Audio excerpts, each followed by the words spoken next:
نہیں چھوڑ سکتا۔ حضرت جی میں نے ماں کے لیے علم کا راستہ چھوڑ دیا ہے، اتنا سننا تھا۔ مختوم ماکینی سے آنے والے بزرگ کہتے ہیں بیٹے پریشان کیوں ہوتا ہے، آنسو پوچھ لے، آج ایک وعدہ کرتے ہیں تو یہیں آیا کرنا پڑھنے کے لیے، ہم یہاں آتے رہیں گے پڑھانے کے لیے۔ مختوم ماکینی کہتے ہیں آپ ہو، آپ کا بھروسہ کیسے کیا جائے؟ آنے والے نے کہا مجھے نہیں جانتے ہو، مجھے خضر کہا جاتا ہے، میں تیری تعلیم کے لیے آیا ہوں۔ حضرت مختوم ماکینی کہتے ہیں کہ آپ وہی خضر ہیں جن کے قصے ماں نے سنائے ہیں؟ کیا وہی خضر ہو جن کی داستان چولہے پہ بیٹھ کے سنی ہے؟ کہا بیٹے میں وہی خضر ہوں۔ کہا آئے کس لیے ہو؟ کہا تجھے پڑھانے آئے ہیں۔ خوشی خوشی کہتے ہیں تب تو میں آتا رہوں گا۔ حضرت خضر کہتے ہیں مختوم بیٹے بات سنو، ایک وعدہ کیجئے گا کہ یہ راز کسی سے بتاؤ گے نہیں کہ میں تمہیں پڑھانے کے لیے آتا ہوں، جب تک یہ راز رکھے گا ہم پڑھانے آتے رکھیں گے۔ مختوم پاک نے وعدہ کیا آپ پڑھنے آتے رکھیں، یہ پڑھانے آتے رکھیں، لیکن ماں تو ماں ہوا کرتی ہے، آپ دوپہر کے وقت میں آ جاتے، مختوم ماکینی پڑھتے، پھر شام کو واپس جاتے۔ ایک دن ماں نے کلائی تھام لی، کہا مختوم میرے لال کہا جی امی، کہا روز دوپہر کو چلے جاتے ہو، میں تلاش کرتی رہتی ہوں کہاں جاتے ہو، بیٹے تیرے بغیر جی نہیں لگتا ہے۔ آج ماں نے پوچھ لیا ہے جاتے کہاں ہو؟ دل تو کہتا تھا جھوٹ بول دو، لیکن عشق نے کہا جب پہلے ماں کے لیے علم کا راستہ چھوڑا رب نے خضر بھیج دیا تھا، آج پھر ماں کو اختیار دیا جائے اللہ پھر کوئی راستہ دے دے گا۔ او یار ماں باپ سے وفا کیا کرو، ماں باپ سے محبت کرنا پیارے۔ حضرت مختوم ماکینی کہتے ہیں امی جان ایک راز ہے۔ کہا کون سا راز ہے؟ کہتے ماں بتا نہیں سکتا۔ کہا کیا بات بیٹے، ایسا کون سا راز ہے جو ماں سے چھپا رکھے ہو؟ تب مختوم ماکینی نے کہا تھا امی مجھے خضر پڑھانے آتے ہیں، میں روز سے پڑھنے جاتا ہوں۔ ماں خوش ہو گئی سینے سے لگایا، کہا بیٹے روز پڑھنے کے لیے جانا؟ جب اتنا کہا رو دیے، کہنے لگے ماں خضر کو نہیں آنا ہے۔ کہا کیوں؟ کہا انہوں نے وعدہ کیا تھا کہ اگر کسی سے بتا دو گے تو ہم آنا بند کر دیں گے۔ اتنا کہا چیخ ماری اور گھر سے روتے ہوئے نکل گئے۔ دل نے کہا چلو مختوم اس زمین پہ چلتے گئے جہاں استاد آ کر کے پڑھایا کرتے تھے، استاد نہ سکی ان کے بیٹھنے کی جگہ دیکھ لیں گے، دل کو قرار آ جائے گا۔ لیکن سن پیارے جیسے کہ مختوم ماکینی نکلے گئے، ہر دن کا اصول یہ تھا کہ مختوم پہلے جاتے تھے خضر بعد میں آتے تھے، لیکن آج جو جا رہے ہیں خضر پہلے آ گئے ہیں مختوم بعد میں جا رہے ہیں۔ جا کر کے کیا دیکھتے ہیں حضرت خضر بیٹھے ہوئے گئے، جا کے قدم پکڑ لیے، کہا حضور آپ نے تو کہا تھا راز کھل جائے گا تو نہیں آئیں گے، آج کیوں آ گئے ہو؟ میں نے تو ماں سے بتا دیا تھا۔ حضرت خضر کہتے ہیں بیٹا سنو، ہم نے جو کہا تھا وہی سچ ہے، ہم نے کہا تھا پڑھانے نہیں آئیں گے، آج بھی پڑھانے نہیں آئے ہیں۔ کہا پھر کیوں آئے ہو؟ کہا جب تو گھر سے چلا تھا ماں نے تیرے آنسو دیکھے تھے، تیری ماں نے مصلی بچھایا، ہاتھ پھیلا کے کہا تھا او میرے مالک، میرے بیٹے کے مالک، تو میرا بھی مالک ہے، خضر کا بھی مالک ہے، اے میرے پروردگار میرے بیٹے نے میری خوشی کے لیے خضر جیسے استاد کی قربانی دی ہے، اللہ میرے بیٹے کے لیے ہر دن کی تنخواہ سے بہتر انتظار کرتے۔ کہتے سنو بیٹا جب تمہاری ماں نے اتنا کہا رب نے کہا جاؤ خضر جا کر میرے بندے کے پاس آج پڑھانا نہیں ہے بلکہ سینے سے سینہ لگانا، جتنا ہو سکے اس کو سینہ بسینہ علم سینے میں اتارا۔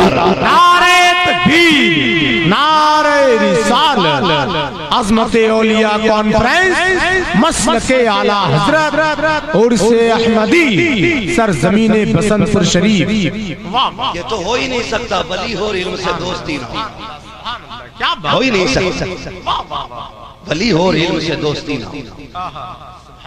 ہاں وہ بھائی شیطان کو سب سے بڑی خوشی، ہمارے استاد نے ہمیں بچپن میں یہ باتیں پڑھائی تھی، شیطان کو سب سے زیادہ خوشی تب ہوتی ہے جب کسی بچے کو مدرسے سے روک دیتا ہے۔ سمجھ رہے میری بات؟ سب سے زیادہ خوشی تب ہوتی ہے جب کسی بچے کو مدرسے سے روک دیا جاتا ہے، اور سب سے زیادہ دکھ تب ہوتا ہے جب کوئی بچہ مدرسے میں جا کے بیٹھ جاتا ہے۔ ہم نہیں جانتے مدرسہ کیا ہے، ہماری آنکھیں نہیں کھلی، آنکھیں تب کھلیں گی جب ہاسپٹل میں ہوں گے۔ ہمیں کروڑوں روپے کی جائیداد کا بڑا گھمنڈ تھا نا کہ یہ کروڑوں کی سمپتی ہے، بیٹا ایسا انجیکشن لگوائے گا کہ ہم مرتے مرتے کود کے کھڑے ہو جائیں گے۔ خدا کی قسم جب اللہ گراتا ہے نا کوئی مائی کا لال اٹھا نہیں سکتا ہے، یہ یاد رکھیے۔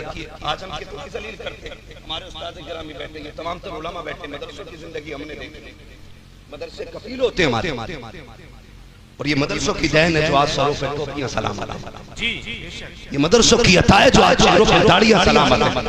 اگر مدرسے نہ ہوتے تو آج کوئی جنازہ پڑھانے والا نصیب نہیں ہوتی۔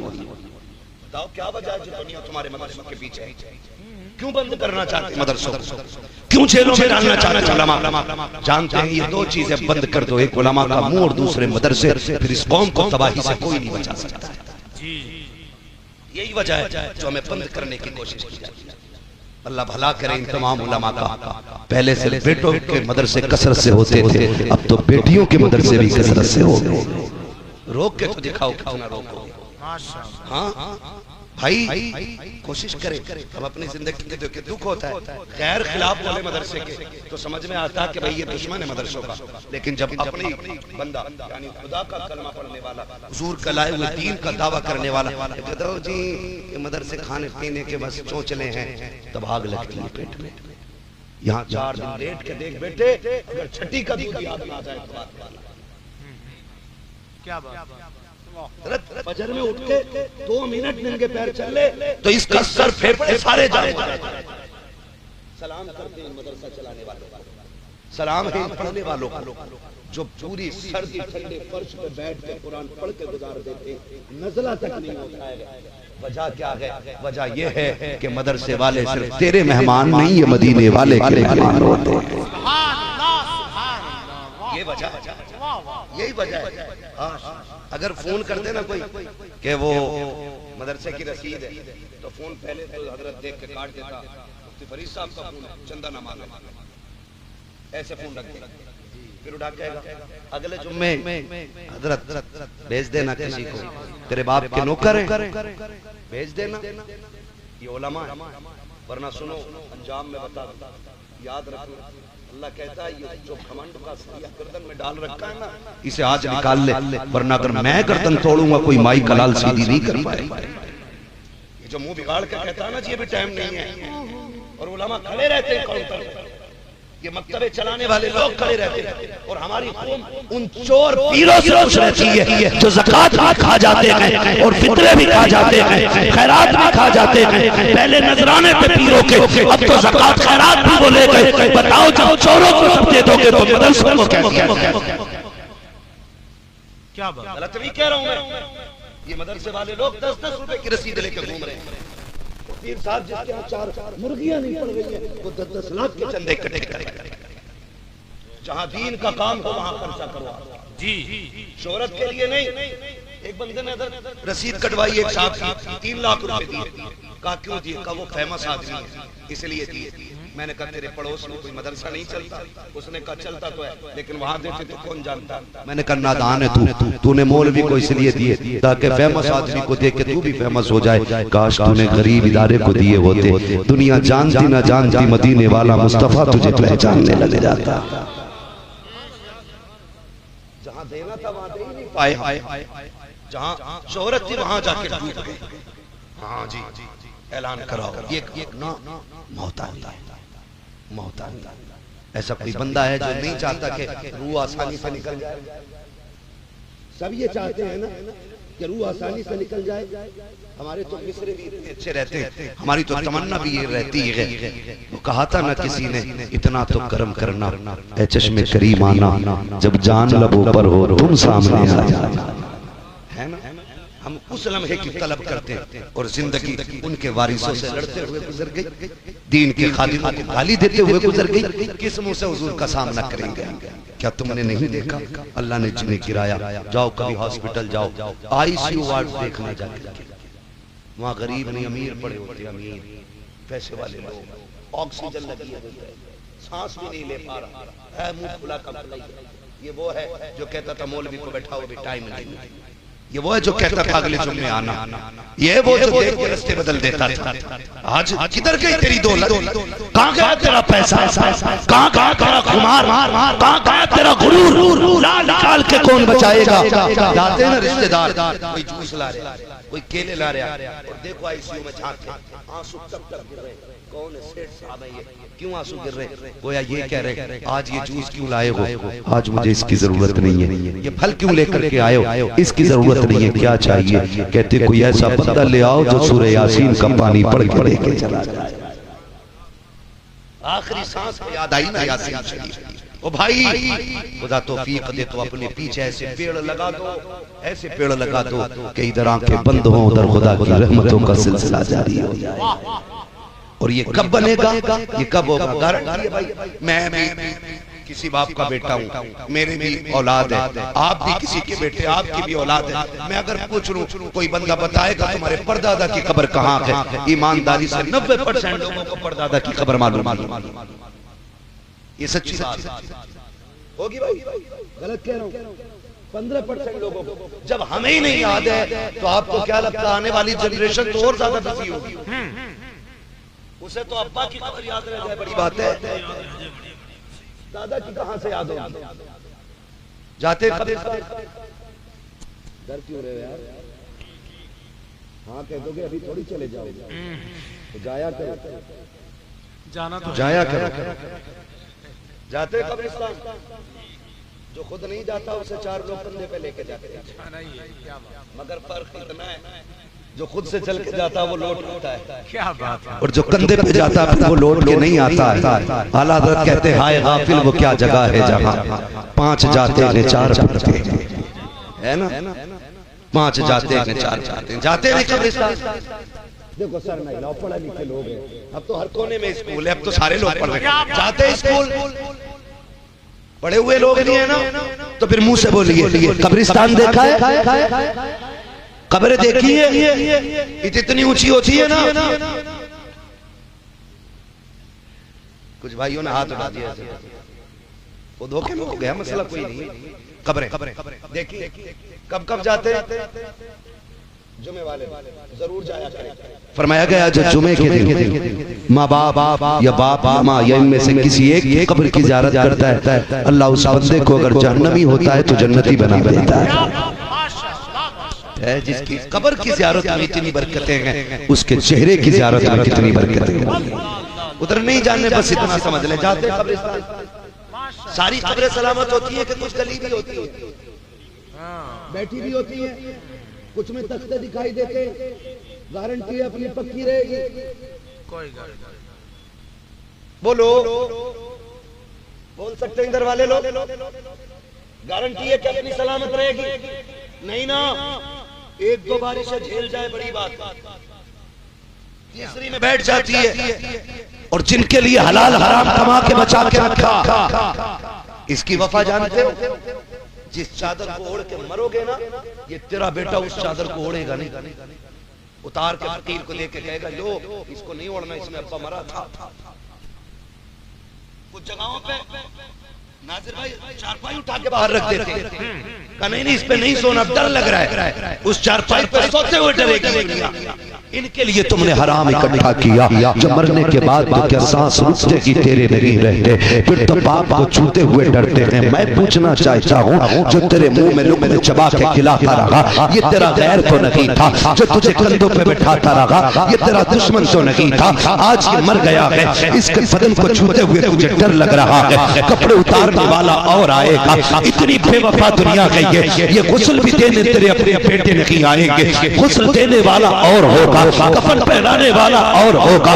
جب جنازہ چلنے لگے گا ایک بار کندھے کے پیچھے ہٹ جائیں گے، سوچیں گے حق ادا کر دیا ہے. جب قبر میں اتارنے کی باری آئے گی، سگے بیٹے اترنے کو تیار نہیں ہوتے، کہتے پھوپا تم اتارو، خالو تم اتارو.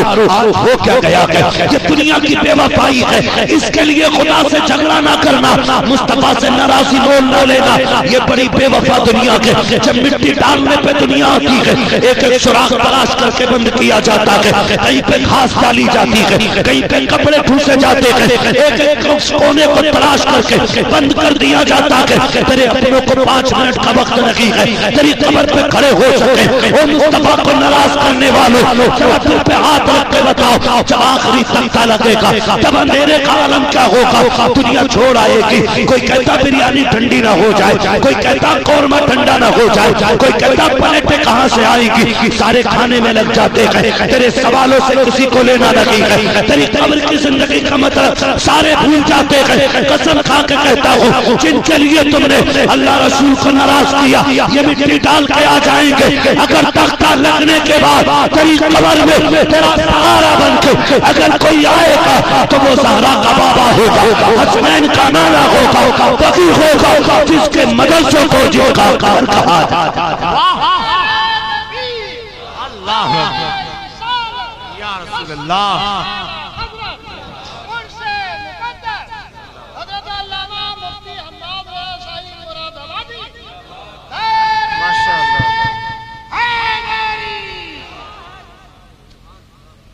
اس لیے جو قبر میں کام آئے اس سے وفا کرو، جی جس کی وفا دکھاوے کی ہے اس کے لیے اللہ رسول کو ناراض نہ کرو، اس کے لیے اللہ رسول کو ناراض نہ کرو۔ قبریں ہوتی ہیں بیٹھ جاتی ہیں، پھول تو بڑی بات ہے، ہمیں مٹی ڈالنے کی بھی فرصت نہیں ہوتی۔ کسی قبر میں دھاگے دکھ رہے ہیں، کسی میں ہڈیاں دکھ رہی ہیں، کسی میں لکڑیاں دکھ رہی ہیں، کیا وہ کسی کے باپ نہیں تھے؟ آج ان کی اولاد کو دنیا نے اتنا گھیرا ہے کہ ابا کی قبر پہ جا کے مٹی ڈالنے کا وقت نہیں ہے، آج مٹی ڈالنے کا وقت نہیں ہے۔ بڑی بے وفا دنیا ہے، بڑی بے وفا دنیا ہے۔ دھوکے میں نہ آنا میرے بھائی، دھوکے میں نہ آنا، بچو اور اپنے آپ کو بچاؤ۔ ایسے کام کر جاؤ کہ کوئی ہاتھ نہ بھی اٹھائے تب بھی قبر میں جنت کی ٹھنڈی ہوائیں آتی رہیں۔ ایسا کام بتا دوں، ہمارے یہاں ایک اصول ہے نادر بھائی کہ جب کوئی مرتا ہے نا حضرت تو سب سے پہلے مارکیٹ جا کے نا قرآن کی پیٹی کا دیا ہوتا ہے، یہی ہوتا ہے نا، قرآن کی پیٹی کا دیا اور اس پہ لکھ دیتا برائے ایصال ثواب چمن خان مدن کا اچھن، کسی کا نام مجھے برا نہ ماننا، میں خالی مثال کے طور پہ اسے سمجھانے کے لیے لے رہا ہوں، یہ نہ سوچا مولوی جیتے جی مار گیا بھائی۔ اللہ آپ کی زندگی میں برکتیں کرے اور آپ کا سایہ آپ کی اولاد کے سر پہ دراز فرمائے۔ بڑی دولت ہوتی ہے ماں باپ کی بھی۔ بس آخری لمحوں میں چند باتیں میں کہہ جاؤں آپ سے۔ تو ایک پیٹی لے آتے ہیں، وہ پیٹی لے آکے نا اس پہ ابا کا نام ڈال کے مسلح کے سامنے رکھے، 5 ٹائم آ کے پیٹی پہ ابا کا نام پڑھ رہے ہیں۔ آپ قرآن پڑھنے کی 1 منٹ فرصت نہیں، خالی ابا کا ہی نام پڑھتا ہے۔ یہ ہمارے ابا کے نام کی پیٹی ہے۔ یہ میرے استاد گرامی تشریف فرما، میں قسم کھا کے کہتا ہوں رکھے رکھے ثواب نہیں، پڑھے گا کوئی تبھی ثواب نہیں۔ اور کئی گاؤں میں تو قرآن کی پیٹیاں اتنی ہو گئی ہیں کہ مسلح تک آ گئی، محراب میں پیٹیاں، امام باہر ہو گئے، سجدہ کرتا تو کبھی کونی کھڑبڑاتا، یہ پیٹی میں کبھی ٹوپی لگ جاتی ہے پیٹی میں جاتی ہے، لیکن پیٹیاں ہی پیٹیاں، پڑھنے والا کوئی نہیں۔ وہ رکھے رکھے جن پاروں کو تیمک کھا گئی ہے، ذرا دل پہ ہاتھ رکھ کے بتا، اگر قرآن شفاعت کرنے کا حق رکھتا ہے تو کیا شکایت کرنے کا حق نہیں ہوگا اسے؟ کیا وہ یہ نہیں کہے گا اللہ سے قیامت میں کہ یہ روز آتا تھا مجھے پیٹی میں پیک کر کے چلا گیا، تیمک کھاتی رہی، اسے مجھے کھولنے کا وقت نہیں تھا؟ اگر اس کی شفاعت پہ بخشے جا سکتے ہو تو اس کی شکایت پہ پکڑے نہیں جائیں گے۔ جسے دیکھا وہی پیٹی، جسے دیکھا وہی پیٹی۔ وہ بھائی کام اگر کرنا ہے نا خدا توفیق دے تو اتنا کرے۔ مدرسہ ہے نا بن رہا ہے، جی لنٹر پڑھنا رہ گیا۔ میں بتاؤں آپ کو یہ بات یاد رکھنا چاہو، کسی بھی پیر سے پوچھ لینا، وہ آیا تھا ایک فقیر بتا کے گیا تھا۔ میں بتاتا ہوں سنو، یہ مدرسہ ہے، اگر کوئی چلا گیا ہے اور چاہتے ہو ایصال ثواب اس کے لیے کرنا، یا اپنی اولاد سے پہلے خود اپنے لیے کچھ کرنا چاہتے ہو نا تو وقت ہے اس کا لنٹر پڑھنے والا ہے، اس میں حصہ لینا۔ اگر چھت میں آپ کا پیسہ لگ گیا نا تو تیرا بیٹا، تیرا پوتا، پر پوتا تیرے لیے ہاتھ اٹھائے نہ اٹھائے، جب بھی اس کے سائے میں بیٹھ کے کوئی بھی قرآن کی تلاوت کرے گا، ادھر تلاوت شروع ہوگی، تیری قبر میں خدا کی رحمت شروع ہو جائے گی۔ سبحان اللہ، سبحان اللہ، کریں گے انشاءاللہ یہ کام۔ نوجوانوں جیتے جی کر جائیے، جیتے جی کر جائیے، اپنی زندگی میں وہ کام کر جاؤ جو تم کسی کے محتاج۔ نہ کرے بیٹا بات نہیں کرتا نہ کوئی قبر پہ آنا نہیں چاہتا تو ہمارے لیے حضور کا گھر حضور کا گھر کافی ہے. کیا تم نے نہیں دیکھا ادارے میں ہم جس ادارے میں پڑھتے الجامعۃ القادریہ سرکار گواہ ہیں اس بات کے کہ جب ہم پڑھنے کی فجر میں اٹھتے تھے بڑا ٹھنڈا پانی ہوتا تھا ٹھنڈے پانی سے وضو کر کے پڑھتے تھے. کمال کی برکت تھی اس ٹھنڈے پانی میں بھی. آج اس نے اتنا اونچا کر دیا اتنا اونچا کر دیا کہ آج پانی کہنے کی دیر نہیں ہوتی کئی طرح کا پانی موجود ہو جاتا ہے. یہ مدرسے کی برکت ہوتی ہے. میں یہ بتانا چاہتا ہوں آپ بھی ذرا غور کیجئے گا پیارے. سب یہ چاہتے ہیں مرنے کے بعد راحت ملے قبر میں سکون ملے تو سنو یہ ادارہ ہے جہاں پہ بچے قرآن پڑھیں گے تعلیم حاصل کریں گے. خدا توفیق دے اپنی زندگی میں فریج لگوا دیجئے گا اپنی زندگی میں پنکھے لگوا دیجئے گا تاکہ جب بھی کوئی قرآن پڑھنے والا بچہ یہاں بیٹھ کر کے پنکھے کے نیچے قرآن پڑھے گا ادھر گرمی کا اثر ہوگا ادھر پنکھا چلے گا ٹھنڈی ہوا آ کر کے اس قرآن والے کو ٹھنڈا کرے گی ادھر جنت کی ہوا آ کے تیری قبر کو ٹھنڈا کرتی چلی جائے گی. سبحان اللہ. کریں گے انشاءاللہ ماشاءاللہ وعدہ کریں انشاءاللہ. انشاءاللہ. تعلیم کو عروج دیجئے گا علم کو آگے بڑھائیے. جو علم کا دشمن ہے وہ ابلیس کا ناجائز بیٹا ہے. ہاں یہ کیڑ اسی کو ہے. کیا بات ہے. باقی بھائی میں یہ جو نوجوان کھڑے نا میں ایک بات ان سے کہہ دوں کتنے نوجوان پردیس میں کمانے جاتے ہیں رات بتا کے بتا دیں کتنے نوجوان پردیس کماتے ہیں سارے کماتے ہیں. اللہ جو پردیس جاتے ہیں گھر کی ذمہ داریاں اٹھاتے ہیں ان کی زندگی کی بھی حفاظت کر اور ان کی کمائی. بھیا دیکھو میری بات سن لیں میری بات